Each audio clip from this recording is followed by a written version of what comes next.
Para hablar de exportaciones de bienes es que recibimos hoy a Luis Custodio. ¿Cómo anda? ¿Cómo están ustedes? Buenas noches. No es que haya un dato nuevo de las últimas horas, porque la última información correspondiente al mes de septiembre salió la semana pasada, ¿verdad? Pero si desagregamos un poco las cifras podemos ver cosas interesantes a propósito de las exportaciones de bienes en el Uruguay.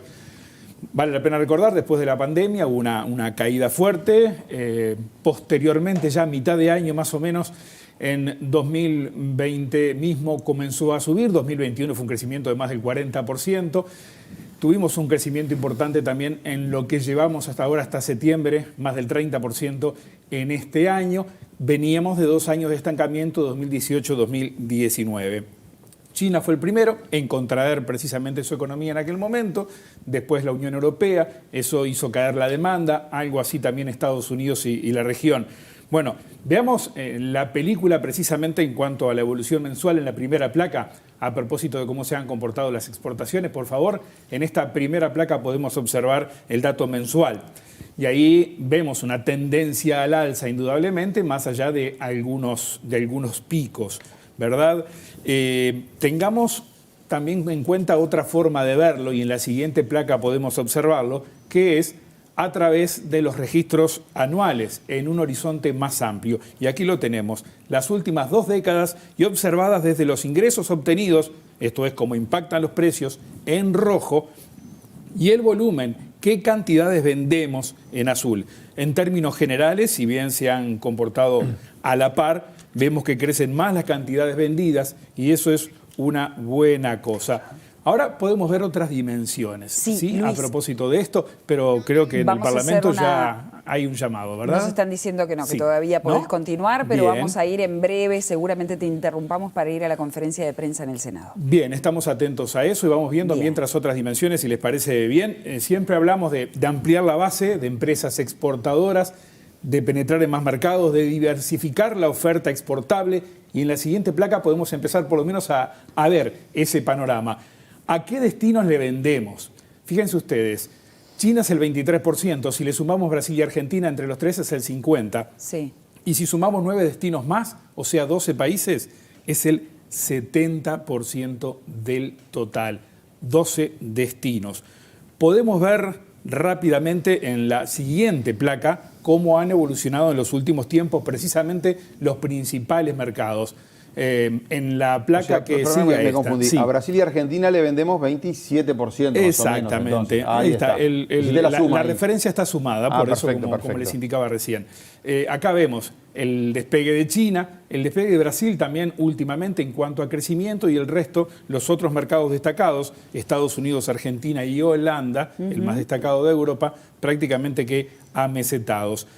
Después de ver, como veíamos recién, a qué destinos les vendemos, vale la pena observar cuánto vendemos en términos de productos, y eso es la placa que sigue. Podemos tener allí una referencia bastante clara a propósito de esto. Por favor, en la próxima placa, para ver en definitiva cuánto es lo que vendemos. Unos 2.700 productos en total coloca Uruguay. Antes no mencioné que eran 169 mercados.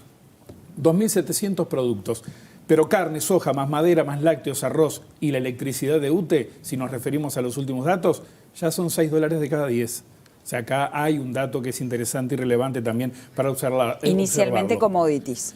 Principalmente productos que son materia prima y otras agroindustriales, como es el caso de la carne. Volvemos a hablar de las exportaciones, sí, a propósito de cuánto vendemos, y veíamos recién allí que más del 60% se concentra en carne, soja, madera, lácteos, arroz y la electricidad últimamente, con exportación fundamentalmente a Brasil. Esto dentro de un universo de 2.700 productos.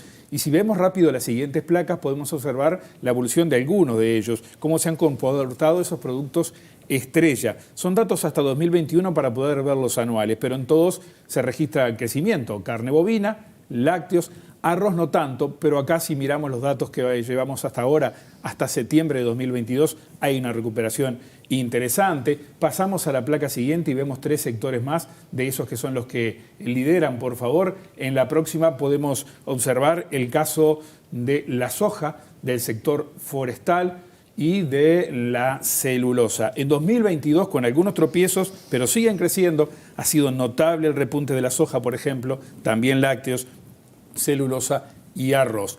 Ya vimos quiénes compran, qué productos en especial, y ahora podemos pasar a ver quiénes venden. Y esa es la siguiente placa. Fíjense ustedes, si hablamos de unas 1.600 empresas aproximadamente, que en lo que va de este año, 9 meses, han hecho algún envío al exterior, bueno, de esas 1.600, 8 representan el 30%. Y si sumamos algunas más y llegamos a 15, son la mitad del total. Esos 15 son 5 frigoríficos, hay 4 exportadoras de granos, 2 forestales, además con Aprole, Saman, la automotora que está produciendo desde hace ya un par de años, felizmente con buenos números, y de vuelta la UTE. Esos son datos que vale la pena estar mostrando. Y en la placa siguiente, para cerrar en parte este repaso, podemos observar el top 5. Las empresas que exportaron mayor volumen. UTE a la cabeza, con Aprole, Cargill, una de las que está entregando la soja al exterior, y después 2 frigoríficos.